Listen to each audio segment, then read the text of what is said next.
السلام علیکم، ایک نئی ویڈیو کے ساتھ آپ کی خدمت میں حاضر ہیں۔ اگر آپ نے ہمارے چینل کو سبسکرائب نہیں کیا تو سبسکرائب کریں اور بیل آئیکن پہ کلک کریں۔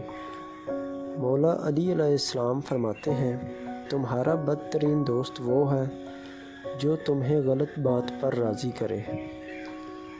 اپنے دوست کے دشمن سے دوستی مت کرو، ایسا کرنے سے تم اپنے دوست کے دشمن بن جاؤ گے۔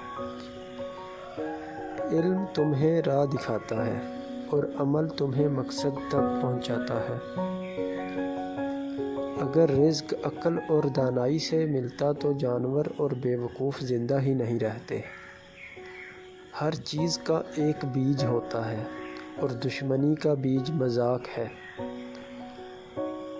زبان سے نکلے ہوئے الفاظ جسم کو نہیں بلکہ روح کو تکلیف دیتے ہیں۔ اقتدار، طاقت اور دولت ملنے پر لوگ بدلتے نہیں بلکہ بے نقاب ہوتے ہیں۔ کسی کے منہ پر اس کی بے عزتی کرنا اسے قتل کرنے کے برابر ہے۔ تم جو گالی مذاق یا غصے میں دیتے ہو وہ تمہاری قبر کے لیے ایک بچھو بن جاتا ہے۔ اگر تم تکبر کو توڑنا چاہتے ہو تو کسی غریب یا مفلس کو سلام کیا کرو۔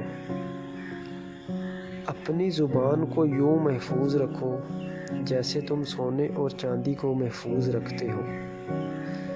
جو ذرا سی بات پر دوست نہ رہے تو سمجھ لو کہ وہ کبھی تمہارا دوست تھا ہی نہیں۔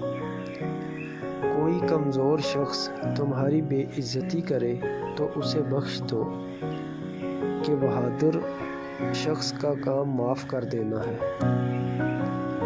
حق کی پہلی نشانی یہ ہے کہ اس کی ہمیشہ مخالفت ہوتی ہے۔ جس کی کوئی مخالفت نہیں ہوتی وہ بات حق کی نہیں ہوتی۔ پریشان نہ ہوا کرو، ٹھوکر انہیں ہی لگتی ہے جنہیں اللہ تعالیٰ تھامنا چاہتا ہے۔